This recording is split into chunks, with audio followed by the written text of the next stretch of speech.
জিলহজ মাস শুরু হতে যাচ্ছে। জিলহজ মাসের প্রথম 10টি দিন, এই দিনগুলো হলো ইবাদতের, নেক আমলের সবচেয়ে বড় যে মৌসুম রমাদান, তারপরে সবচেয়ে বড় মৌসুম হলো জিলহজের প্রথম দশক।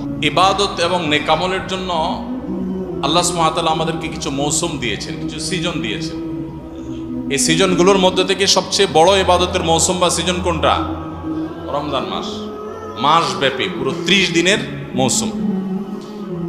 রমজানের পরে ইবাদতের সবচেয়ে বড় বৃহত্তম ইবাদতের মৌসুম হলো কোনটা? জিলহজের প্রথম 10টা দিন। এই 10টা দিনের মর্যাদা, এই 10টা দিনের ফজিলত, এই 10টা দিনের মাহাত্ম্য আমাদের দেশের বেশিরভাগ মানুষ জানেন না। অথচ রমাদানের মর্যাদা মাশাআল্লাহ আমরা কম বেশি সবাই জানি। রমাদান মাসে আমাদের দেশে আলহামদুলিল্লাহ সাধারণ মানুষ যারা একেবারে দিন থেকে খুব বেশি যে দিনের খুব কাছে থাকেন তা না, দিন থেকে দূরে অনেক, তারাও রমজান মাস আসলে আলহামদুলিল্লাহ কিছু না কিছু ইবাদতের চেষ্টা করেন। তার মানে আলহামদুলিল্লাহ রমজান মাস ইবাদতের মৌসুম হওয়ার বিষয়টা এস্টাবলিশড।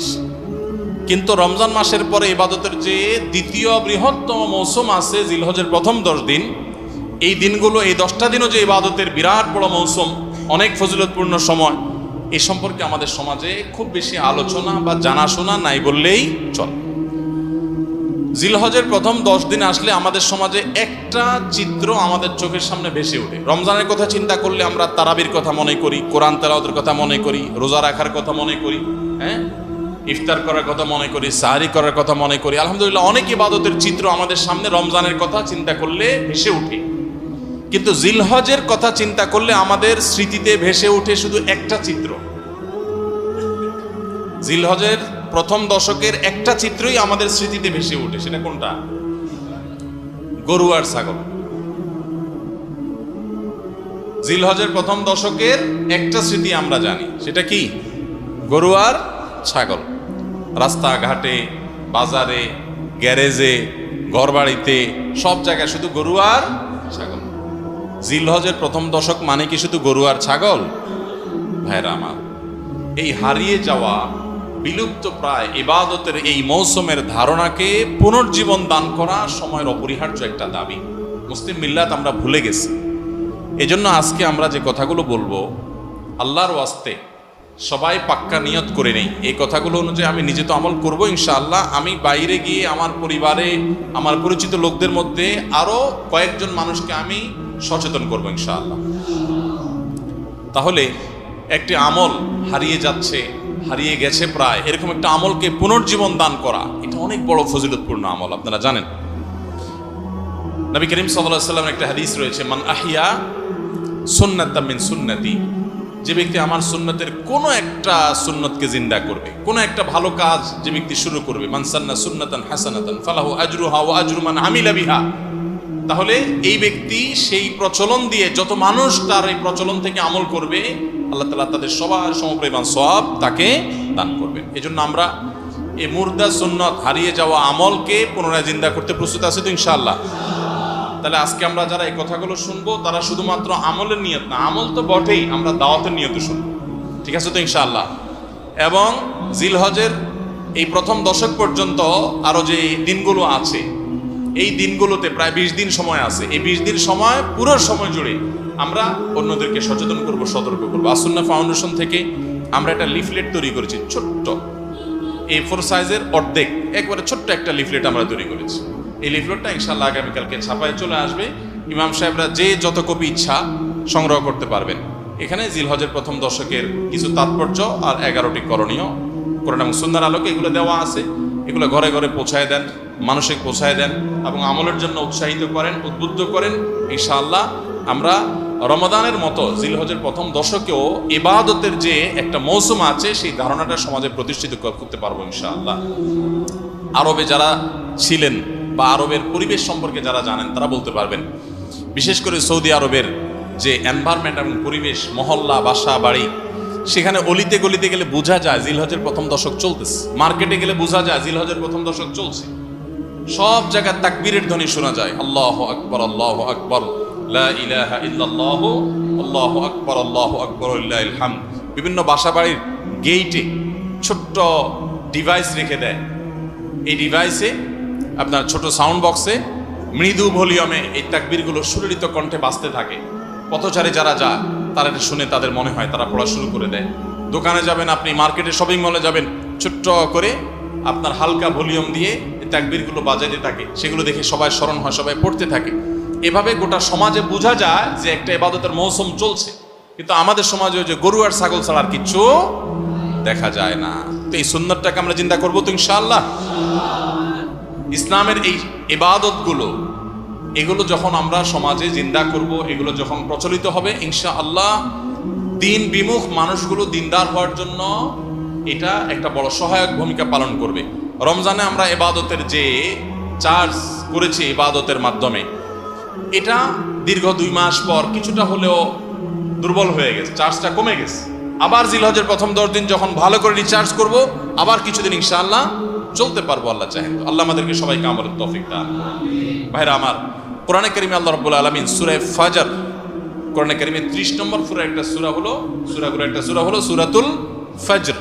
এই সূরাতুল ফজরের মধ্যে আল্লাহ তাআলা বলেছেন ওয়াল ফজরি ওয়া লায়ালিন আশর, ফজরের শপথ। ফজর মানে কি? ফজরের নামাজ, সকাল। ফজরের শপথ, ওয়া লায়ালিন আশর, এবং 10টি রাতের শপথ। এই 10টি রাতের শপথ যে আল্লাহ তাআলা করলেন, আল্লাহ সুবহানাহু ওয়া তাআলা কোনো বস্তুর নামে শপথ করার মানে হলো ওই বস্তুটা আল্লাহ তাআলার কাছে বিরাট বড় মর্যাদাবান।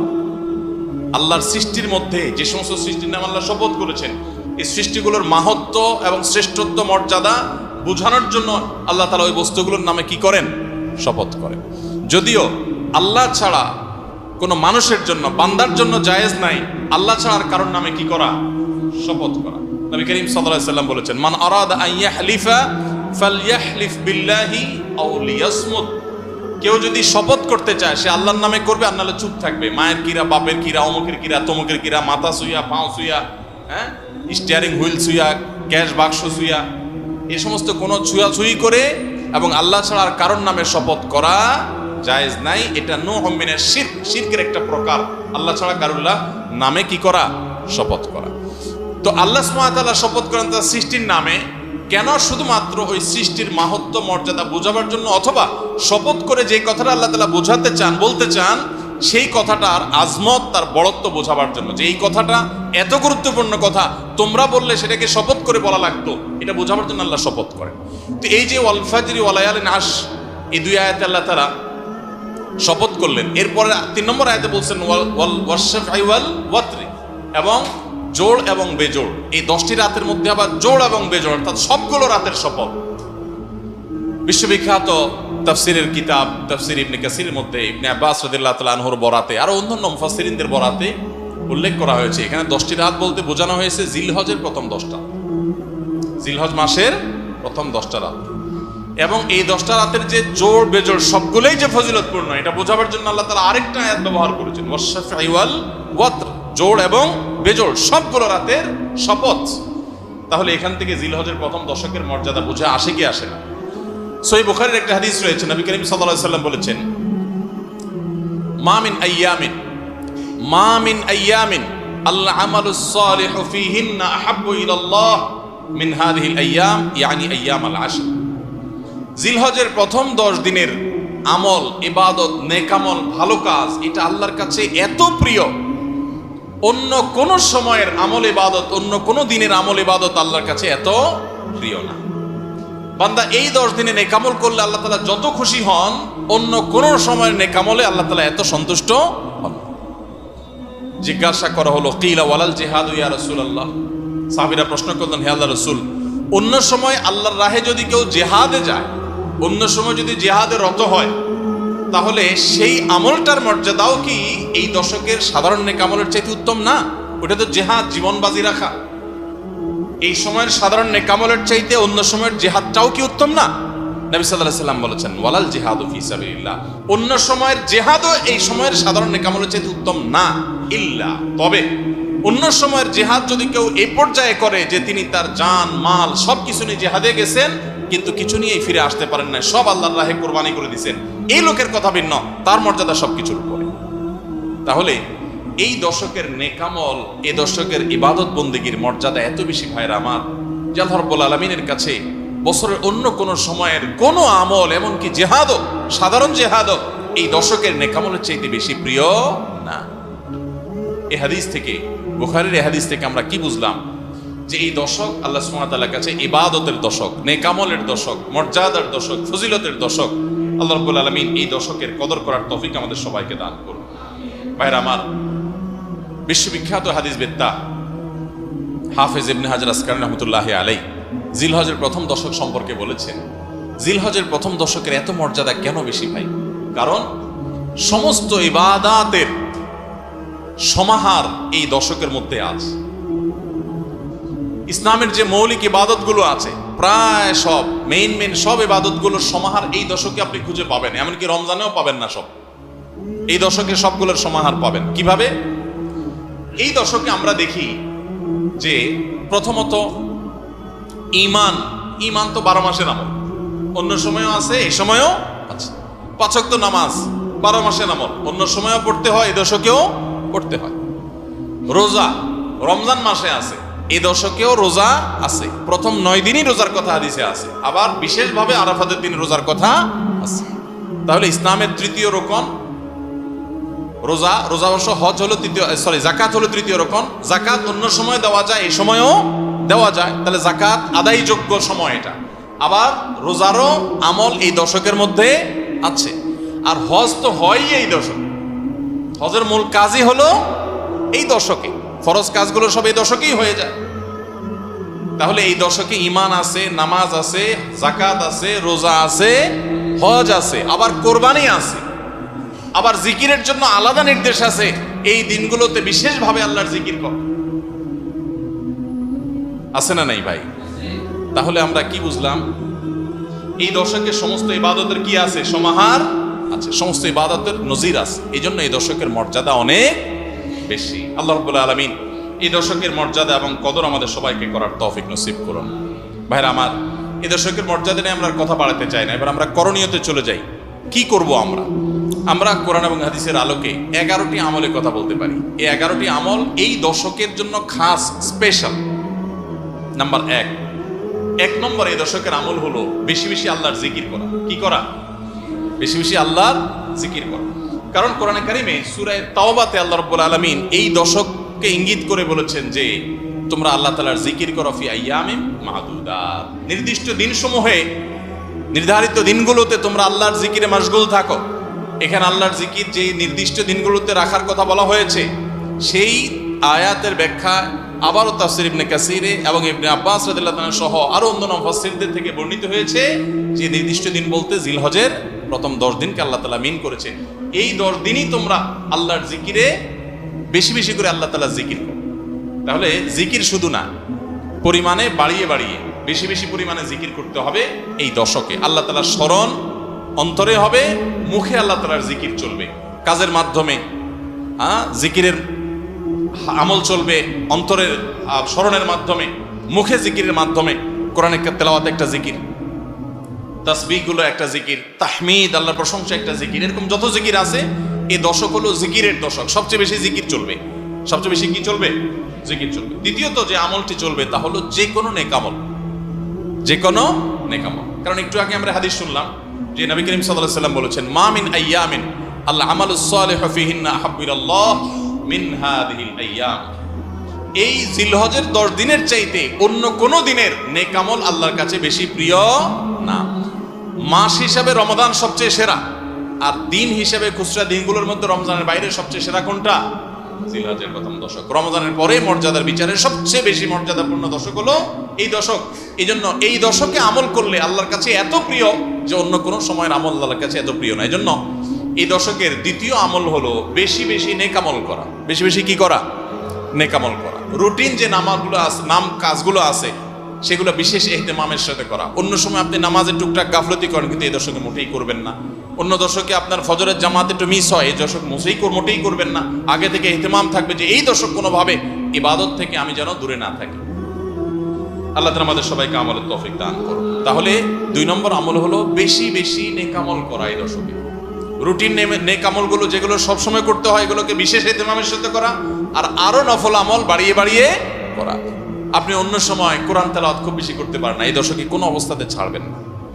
অন্য সময় তাসবিহ তেলাওয়াত খুব বেশি হয় না, এই দশকে কোনো থাকবে যে ধীরস্থিরতার সাথে মনোযোগের সাথে নামাজ পড়বে। এভাবে নেকামলের কসরত করতে থাকবেন আল্লাহর প্রিয় পাত্র হওয়ার পথে। আমরা এগিয়ে যেতে চাইলে এই দশক, এই 10টা দিন আমাদের জন্য বিরাট বড় একটা সুযোগ। আল্লাহ আমাদের সবাইকে তৌফিক দান করুন।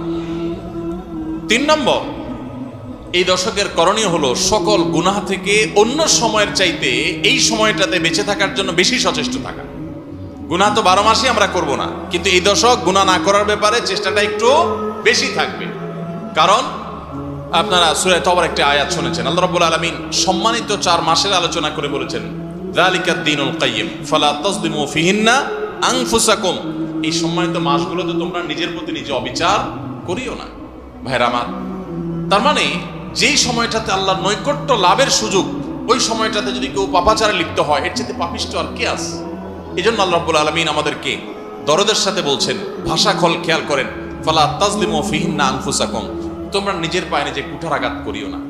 এই 10 দিন না, শুধুমাত্র এই পুরো সম্মানিত 4 মাস, সম্মানিত 4 মাসের ভিতরে টানা 3টা মাস চলছে, জিলকদ, জিলহজ, মুহররম, আর একটা হলো রজব মাস, রমজানের আগের মাস। তাহলে সম্মানিত 4 মাসের মধ্যে এই 10টা দিন আবার বিশেষ মর্যাদাবান। অতএব এই আয়াতটা এখানে আরো বেশি ফিট হবে, অর্থাৎ পাপাচার থেকে বাঁচার জন্য আলাদা কসরত থাকবে। অন্য সময় আমি গুনাহের কাজ করলেও এই দশকে কোন অবস্থাতে আল্লাহর নাফরমানি করব না। আল্লাহ আমাদের সবাইকে বেঁচে থাকার তৌফিক দান করুন। ভাই আমার, তাহলে 3 নম্বর আমল আমরা পেয়ে গেলাম। 4 নম্বর আমল হলো, যাদেরকে আল্লাহ তাআলা সামর্থ্য দিয়েছেন তারা হজ করবেন। এই দশক হজের আমলের মাস, আমলের দশক, এই দশকেই তো হজ হবে। অতএব যাদের তৌফিক দিয়েছেন আল্লাহ তাআলা, তারা কি করবেন? হজ করবেন। এটা এই দশকের আমল। এটা হলো 4 নম্বর আমল। 5 নম্বর আমল হলো, যাদেরকে আল্লাহ সামর্থ্য দিয়েছেন তারা এই দশকে কোরবানি করবেন। কারণ কোরবানি এমন একটা আমল, নবী করিম সাল্লাল্লাহু আলাইহি সাল্লাম মদিনা হিজরত করেছেন, এরপর থেকে প্রতি বছরই তিনি কি করেছেন? কোরবানি করেছেন। আল্লাহ নির্দেশ করেছেন, ফাসাল্লি লিরাব্বিকা ওয়ানহার, তুমি তোমার রবের নির্দেশ পালনার্থে নামাজ আদায় করো এবং কোরবানি করো। তো এই জন্য ঈদুল আজহা, অর্থাৎ এই জিলহজের প্রথম দশকের শেষ দিন, অর্থাৎ 10ম দিনে কোরবানির আমলটা করা, এটা যাদের সামর্থ্য আছে তাদের জন্য প্রযোজ্য। এই দশকের একটা আমল হলো কি করা? কোরবানি করা। কয়টা আমল গেল? 5টা। 6 নম্বর হলো, যাদের কোরবানি করার ইচ্ছা আছে তারা জিলহজের চাঁদ ওঠার আগে আগে, জিলকদ মাসের শেষ দিনের মধ্যে তাদের হাতের নখ, চুল, গোফ, অবাঞ্ছিত লোম, এগুলো সব কেটে পরিষ্কার করে ফেলবেন এবং এই দশক আর সেগুলোতে হাত দিবেন না। কোরবানি করে তারপরে সেগুলো পরিষ্কার করতে চাইলে করবেন, এই দশকে আর হাত দিবেন না। নবী সাল্লাল্লাহু আলাইহি ওয়াসাল্লাম বলেছেন, মান আরাদা আন ইউদাহিয়া ফালা ইয়াখুয মিন শা'রিহি ওয়া আযফারিহি শাইআ, যে ব্যক্তি কোরবানি করার ইরাদা করেছে, নিয়ত করেছে, সেজন্য তার চুল, নখ এগুলো না কাটে ওই 10 দিন। জিলহজের চাঁদ উঠছে আর কাটবেন না, চাঁদ ওঠার আগে আগে কেটে ফেলবেন এবং কোরবানির পরে যায় কাটবেন। এই 10 দিন বিরত থাকেন। তবে অন্য আরো বিভিন্ন রেওয়ায়াত থেকে, বর্ণনা থেকে বোঝা যায় যে এই আমলটা শুধু যিনি কোরবানি করবেন তিনি নন, যিনি কোরবানি করবেন না, কোরবানি করার সামর্থ্য নাই, তিনি এই আমল করতে পারেন, তাহলে আল্লাহ তাআলা তাকে কোরবানি করার সওয়াব দান করবেন।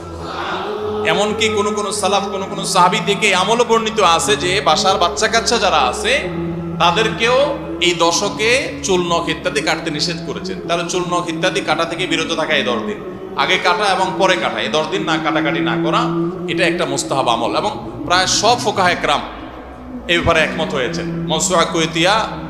মওসুআ ফিকহিয়া কুয়েতিয়ার মধ্যে লেখা হয়েছে যে ইত্তাফাকাল ফুকাহা, সব ফকিহগণ প্রায় একমত যে এই দশকে যিনি কোরবানি করবেন তিনি তো বটেই, কোরবানি যিনি করবেন না তাদের তরফ থেকেও চুল, নখ এগুলা কাটা থেকে বিরত থাকা মুস্তাহাব। তাহলে 6 নম্বর আমল গেল চুল, নখ ইত্যাদি দশক না কেটে থাকা। 7 নম্বর আমল হলো এই দশকে বেশি বেশি তাকবীর পাঠ করা। এটা তাকবীরে মুতলাক বলা হয়, সাধারণ তাকবীর। আল্লাহু আকবার, আল্লাহু আকবার, লা ইলাহা ইল্লাল্লাহ, আল্লাহু আকবার, আল্লাহু আকবার ওয়ালিল্লাহিল হামদ। এই তাকবীরটা হলো মিন শাআইরিল ইসলাম, এটাকে আমরা করতে পারি। ইসলামের যে নিদর্শনগুলো আছে সেগুলোর মতো করে এই তাকবীরটা আমরা পাঠ করব। এমন ভাবে পাঠ করব যে অলিতে গলিতে, রাস্তাঘাটে সব জায়গায় তাকবীরের ধ্বনি চলতে থাকবে, কারোর ডিস্টার্ব করে না, মৃদু কণ্ঠে সব জায়গায় গুনগুনিয়ে আমাদের মুখ থেকে তাকবীর চলবে। আপনারা অনেকে হয়তো শুনে থাকবেন সাহাবায়ে কেরাম রিদওয়ানুল্লাহি তাআলা আজমাইনের মধ্য থেকে কেউ কেউ, আবু হুরায়রা রাদিয়াল্লাহু তাআলা আনহু, আরো কোন সাহাবীর আমল বর্ণিত আছে যে জিলহজের প্রথম দশক শুরু হলে তারা বাজারে চলে যেতেন। বাজারে কেন যেতেন ভাই? শুধুমাত্র এই নিয়তে বাজারে যেতেন যে বাজারে গিয়ে অনেক মানুষজন থাকবে, তাদের সামনে গিয়ে উচ্চস্বরে তাকবীর পাঠ করব, আমার তাকবীর শুনে পুরো বাজারের সবাই গুনগুনিয়ে তাকবীর বলে উঠবে। এই উদ্দেশ্যে শুধুমাত্র কোন সাহাবী বাজারে যেতেন এবং যে বলতেন আল্লাহু আকবার, আল্লাহু আকবার, লা ইলাহা ইল্লাল্লাহ, আল্লাহু আকবার, আল্লাহু আকবার, ওয়ালিল্লাহিল হামদ। শয়তান আমাদের পুরো সমাজকে গ্রাস করে ফেলছে ভাই, সর্বত্র। আমাদের বাসা বাড়ি, আমাদের ব্যবসা প্রতিষ্ঠান, আমাদের শিক্ষা প্রতিষ্ঠান, আমাদের চিন্তা চেতনা, মন মগজ, দেহ মস্তিষ্ক, সবকিছু ইবলিস নানাভাবে আমাদেরকে প্রভাবিত করে রাখছে। ইবলিসের ওয়াজ তো আজকাল আমরা শুনি না। কোরআনে আল্লাহ তাআলা সবচেয়ে বেশি যাকে শত্রু হিসাবে দেখাইছেন সে হলো কে? ইবলিস। তার ব্যাপারে আল্লাহ বলেছেন যে সে আমাদের আদু ও মুবিন, স্পষ্ট শয়তান। আমরা জীবনে কোনোদিন দেখিই নাই, আল্লাহ বলেছেন স্পষ্ট শয়তান। কেমনে স্পষ্ট হলো? আমরা দেখি না, সে থাকে গোপনে, আল্লাহ বলছেন স্পষ্ট। ভাইরা আমার, এই জন্য আল্লাহ স্পষ্ট বলেছেন যে শয়তান নিজে দেখা না দিলে কি হবে? শয়তানের শয়তানি সারাক্ষণ আমাদের চোখের সামনে ভাসে, চতুর্দিক থেকে শয়তানে আমরা দেখি না? তো এই শয়তান তার শয়তানি করে করে পরিবেশটাকে আমাদের নষ্ট করে ফেলছে। আমাদের দেশ তরুণ প্রজন্মকে ধ্বংসের দ্বারপ্রান্তে নিয়ে যাওয়া হয়েছে। তাদেরকে দিন থেকে এত দূরে সরাই দেওয়া হয়েছে, কখনো শিক্ষার নামে, কখনো সংস্কৃতির নামে, কখনো বিনোদনের নামে, কখনো খেলাধুলার নামে, কখনো ক্যারিয়ারের নামে, এক এক সময় এক এক নাম দিয়ে আমাদের সন্তানদেরকে আল্লাহে দিন থেকে এত দূরে সরিয়ে ফেলা হয়েছে। আমরা অনেকে এখনো আঁচ করতে পারছি না। ভয়াবহতা কোথায় গিয়ে ঠেকেছে অনেকে অনুমান করতে পারছি না। সমাজ থেকে শয়তানের এই সমস্ত শয়তানির প্রভাব দূর করবার জন্য জিলহজের প্রথম দশকে অলিতে গলিতে, রাস্তাঘাটে, বাসা বাড়িতে, ব্যবসা প্রতিষ্ঠানে সব জায়গায় তাকবীর ধ্বনি উচ্চারিত করতে থাকেন।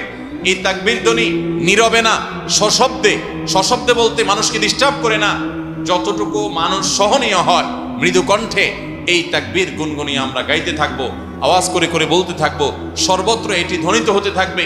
এই আন্দোলনটা আমার প্রত্যেকটা একটু করতে হবে। রাজি আছি তো ইনশাআল্লাহ?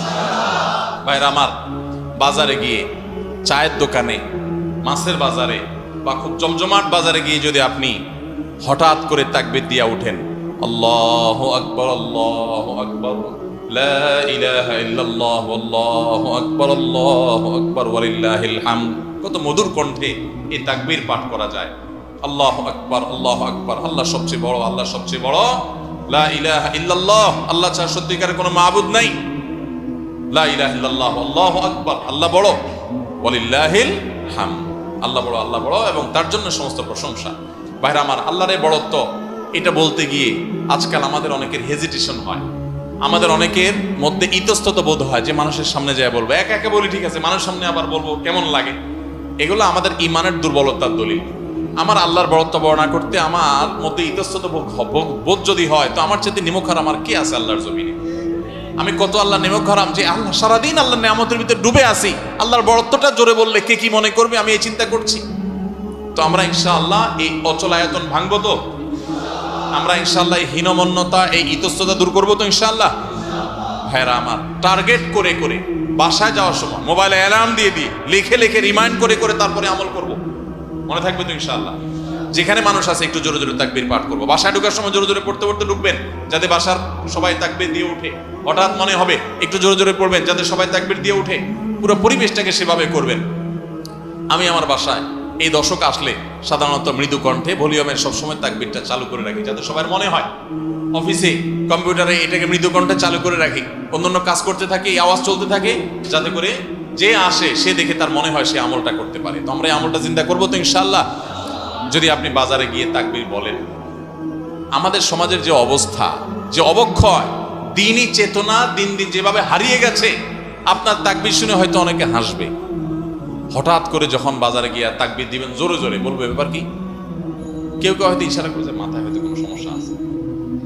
এরকম হতে পারে, হতে পারে কি পারে না? কেন হইতে পারে? কারণ সব গাফেলদের মধ্যে একজন জাকের আসছে, সব গাফেলদের মধ্যে একজন জাকের আসছে। যেখানে সবাই গাফলতিতে নিমজ্জিত, সেখানে একজন জিকিরকারী আসছে। এই জন্য ওই গাফেলদের মধ্যে জিকিরকারী একজন জিকিরকারী ব্যক্তিকে মনে হয় পাগল, অথবা তাকে বলা হয় যে আননোন। অথচ হওয়া দরকার ছিল মুসলমানদের সমাজে সবাই জাকের, এক দুজন গাফেল, আর আমরা সবাই হয়ে গেছি গাফেল। এই জন্য একজন জিকিরকারী হলে তাকে মানুষ কি করে? উপহাস করে, পাগল মনে করে। ওই যে কোন দেশে নাকি রাজাকে ভবিষ্যৎবাণী করা হয়েছে যে রাজা সাহেব পাগলা পানি আসতেছে, পাগলা পানি, বন্যার পানিতে যে পানি আসবে এটাতে সব জায়গায় ছড়ায় যাবে, এটা পাগলা পানি, দেশে আর কোনো পানি থাকবে না, এই পানি সবাই খাইতে বাধ্য হবে, আর এই পানি পাগলা পানি নাম এই জন্য দেওয়া হয়েছে, এই পানি যে খাবে সে পাগল হয়ে যাবে। রাজা সাহেব এই ভবিষ্যৎবাণী শুনে পরামর্শ করতেছেন সব মন্ত্রীদের সাথে যে কি করা যায়। দেশের সব মানুষ পাগল হয়ে গেলেও আমার তো অন্তত ভালো থাকতে হবে, আমি পাগল হয়ে গেলে দেশ চলবে কেন? তো সবাই বুদ্ধি দিচ্ছে, রাজা সাহেব এক কাজ করেন, তাহলে আপনার রাজ বাড়িতে বেশি করে পানি স্টক করে রাখেন, যে পাগলা পানি যখন আসবে, সাধারণ পানি যখন থাকবে না, টাঙ্কিতে আপনার বাসায় পর্যাপ্ত পানি থাকবে, 1-2 মাস চলবে। তো অন্তত আপনি ওই পানিগুলো খাইয়া ভালো থাকলেন, জনগণ সব পাগল হয়ে গেল, আপনি একটু সামলালেন। তো বুদ্ধি অনুযায়ী রাজা সাহেব সব পানির ব্যবস্থা রাখছে এবং বিরাট পানির ট্যাঙ্কি ভরে ফেলছে। ভরার পর এবার সেই পানির ট্যাঙ্কির পানি রাজা সাহেব এবং তার ফ্যামিলির লোকজন খাইছে, এবং যথারীতি জনগণ ওই পাগলা পানি খায়া সব পাগল হয়ে গেছে, আর পাগল হয়ে সব কাপড় চোপড় খুলে ফেলছে। এখন সব পাগলরা এসে রাজবাড়ি ঘেরাও করে ফেলছে, এবং সবাই মিলে বলতেছে ওই দেখ কয়েকটা পাগল, কারণ এগুলোর পরনে কাপড় আছে, এগুলোর মাথা নষ্ট হয়ে গেছে, এটা পরনে কাপড় পরে রয়েছে কেন? এবার রাজা সাহেব সবার সাথে পরামর্শ করতেছে, পরিবার সদস্যদের সাথে, যে আমাদের কি করা এখন? সবাই যে আমাদেরকে পাগল বলা শুরু করছে, যদি পাগল বলে মাইদ্যুৎ দেওয়া শুরু করে দেয় কি করা যাবে? তখন এবার সবাই বুদ্ধি করলো পরিবারের লোকেরা, যে তাহলে এক কাজ করা যাক, যে সমাজের সব পাগল থাকে সেখানে আসলে সুস্থ থাকাটা দোষের, আমরাও চলেন পাগলা পানি খেয়ে পাগল হয়ে যাই। এবার তারাও পাগলা খানি খায় পাগল হয়ে গেছে, এবার পাগলে পাগলে মিলছে, আর অসুবিধা হয়নি। এই সমস্ত গল্প হয়তো এর কোনো বাস্তবতা নাই, কিন্তু এই গল্প বলার উদ্দেশ্য হলো যে যেই সমাজে মানুষ সব গাফেল হয়ে যায়, ফাসেকের পরিমাণ বেশি হয়ে যায়, সেই সমাজে একজন বাজারে গিয়ে যখন আল্লাহু আকবার আল্লাহু আকবার তাকবীর ধ্বনি দিবে, তখন তাকে কিছু লোক পাগল বলাটা সমাজের মানুষের পাগল হওয়ার দলিল। পাগল হওয়া বলতে ফাসেক হয়ে যাওয়া, আল্লাহর জিকির থেকে দূরে সরে যাওয়ার দলিল। কেন? বাজারে যায় যদি কেউ একটু গেয়ে উঠে, মনের সুখে কোনো একটা গান গেয়ে উঠে, তাকে তো কেউ অসুস্থ মনে করে না। তাহলে জিকিরের ক্ষেত্রে এরকম কেন হয়? আপনি যদি বাসে উঠেন, উঠে বলেন আল্লাহু আকবার আল্লাহু আকবার লা ইলাহা ইল্লাল্লাহ আল্লাহু আকবার ওয়ালিল্লাহিল হামদ, প্রথম কারোর কাছে আনইজি লাগতে পারে।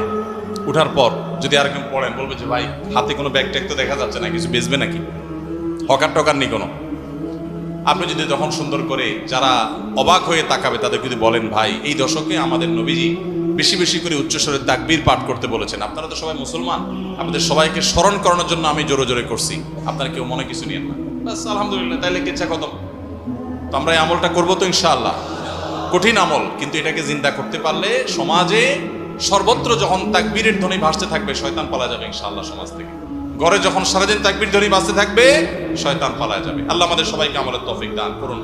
জিলহজের প্রথম দশকে এই আমলটা সম্পর্কে নবী করিম সাল্লাল্লাহু আলাইহি ওয়াসাল্লামের ভাষ্য খেয়াল করেন। তিনি বলেছেন, ফাকফিরু ফীহিন্না মিনাত তাকবীরি ওয়াত তাহলিলি ওয়াত তাহমিদ।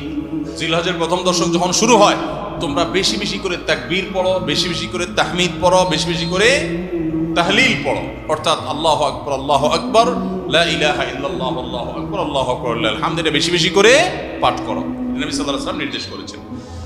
তাহলে কয় নম্বর আমল গেল? 7 নম্বর আমল, বেশি বেশি করে তাকবীর তাহমিদ তাহলিল পড়া। 8 নম্বর আমল হলো এই তাকবীর তাহমিদ তাহলিলটাই বিশেষভাবে পড়া। 7 নম্বরটা হলো সাধারণভাবে রাত দিন যতক্ষণ পারেন বেশি বেশি পড়বেন, কোনো সময় ফিক্স নাই, এবং 10 দিন ফুল।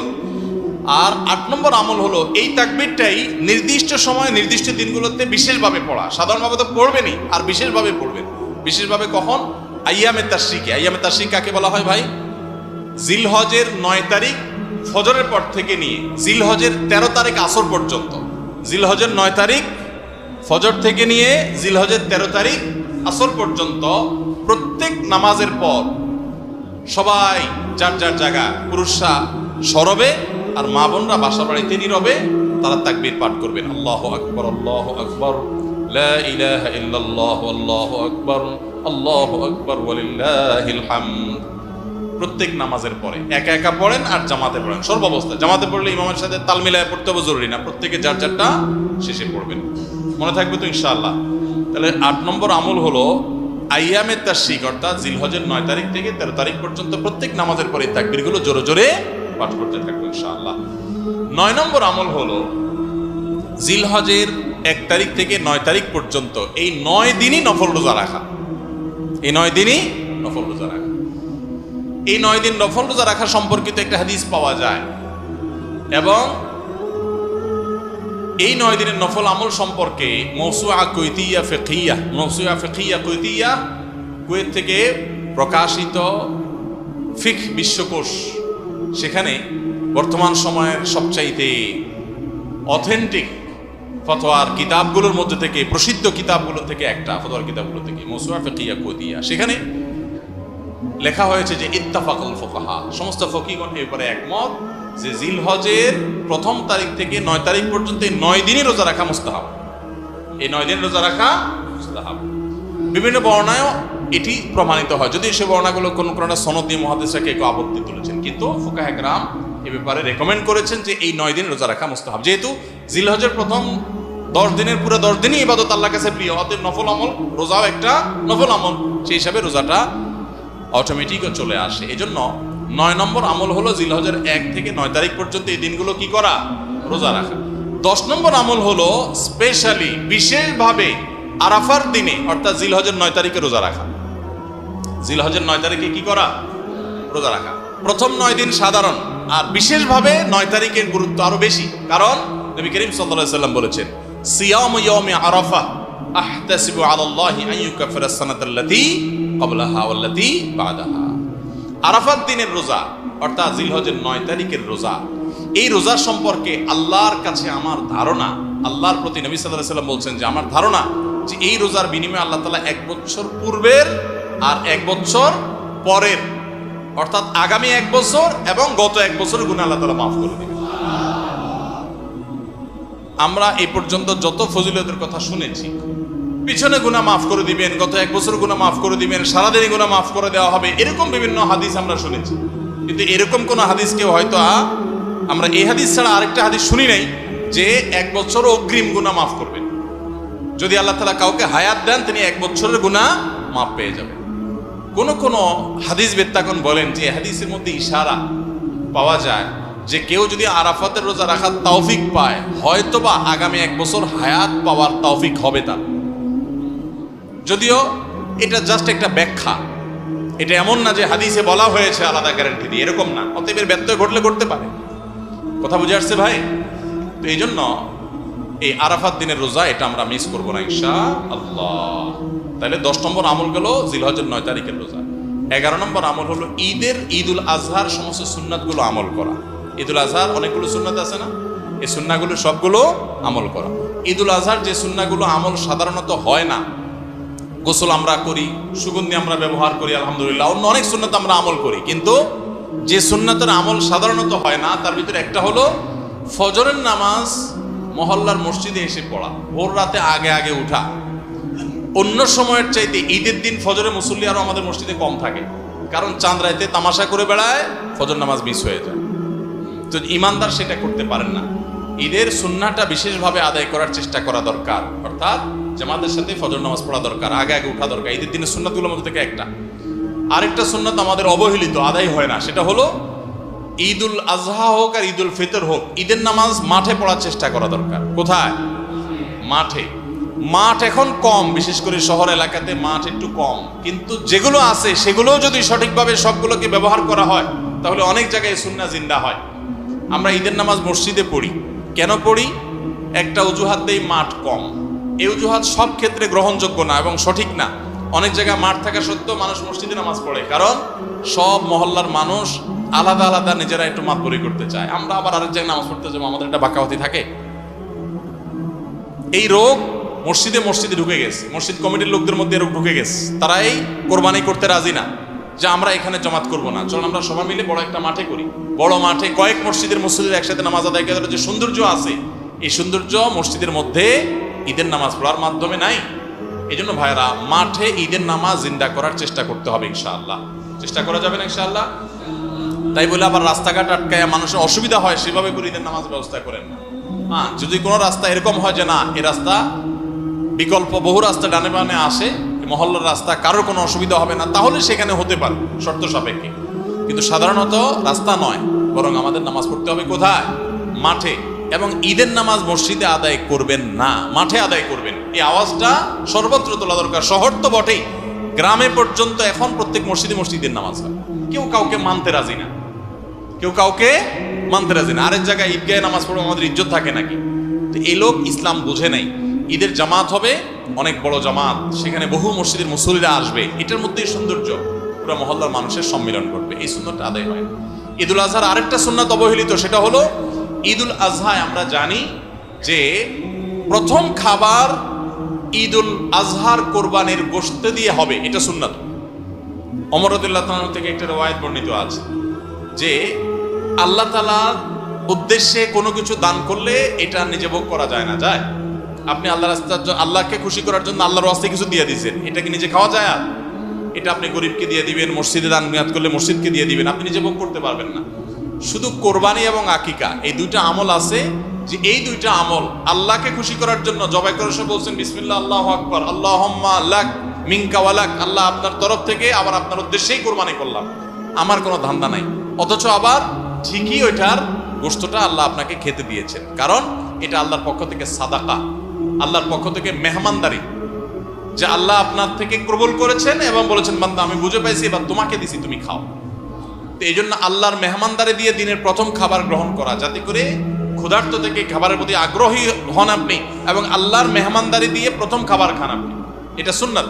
এই জন্য ঈদুল আজহার দিন আমরা কোনো কিছু না খেয়ে থাকবো, রাতে খেয়ে যে শোবো, এরপরে আর কোনো কিছু খাবো না, ঈদগাহে আসবো না খেয়ে, কোরবানির পশুর গোশত বানায়া রান্না করে ওইটা দিয়ে প্রথম খাবার খাবো ইনশাআল্লাহ।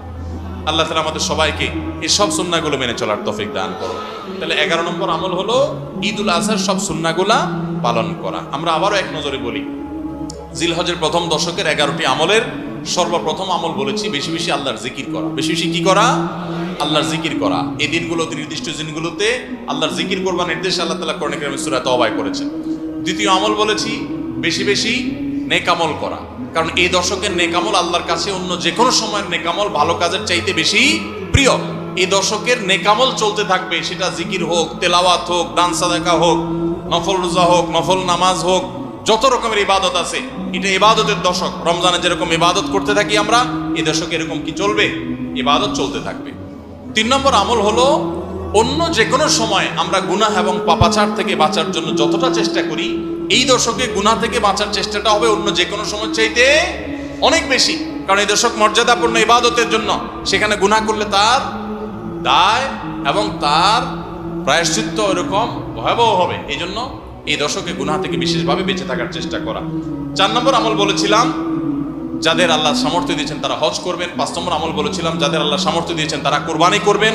6 নম্বর আমল বলেছিলাম যারা কোরবানি করবেন, এমনকি বিভিন্ন হাদিস থেকে বোঝা যারা কোরবানি করবেন না তারাও, এমনকি বাচ্চাদেরকেও জিলহজের এই 10 দিন চুল নখ কাটা থেকে বিরত থাকবেন। চাঁদ ওঠার আগে করবেন আর কোরবানির পরে করবেন। কয় নম্বর আমল গেল? 6 নম্বর।